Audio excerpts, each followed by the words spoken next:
যারা দেশ ছেড়ে পালিয়েছে কিংবা এই নির্বাচনে বিএনপির প্রতিপক্ষ তারাই অতীতে বিভিন্ন সময় আপোষ করেছে, এই মন্তব্য করেছেন বিএনপির স্থায়ী কমিটির সদস্য আমির খসরু মাহমুদ চৌধুরী। তিনি বলেন, একমাত্র বেগম খালেদা জিয়া জীবনের শেষ দিন পর্যন্ত কোনো ধরনের আপোষ করেননি।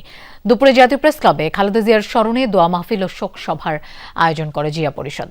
সেখানেই তিনি এই মন্তব্য করেন। বলেন, নেত্রীর এই ত্যাগ ও আপোষহীনতার জন্যই বিএনপি নেতাকর্মীরা এতটা সাহসী। তিনি আরো বলেন, জিয়াউর রহমান ও খালেদা জিয়ার গণতন্ত্রের মশাল এখন তারেক রহমানের হাতে। প্রত্যেকটি মানুষের জীবনমান উন্নয়নের জন্য বিএনপির পরিকল্পনা রয়েছে। এ সময় তিনি জাতির মধ্যে শৃঙ্খলা ফেরানোর আহ্বান জানান।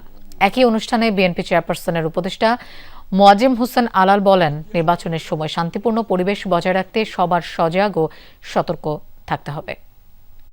আজকে যারা পালিয়ে গেছে তারাও আপোষ করেছে। আজকে যারা আমাদের নির্বাচনে অংশগ্রহণ করছে বিএনপির প্রতিপক্ষ হিসাবে, তারাও কিন্তু এরশাদের সাথে নির্বাচনে অংশগ্রহণ করেছে। আপনাদের মনে আছে,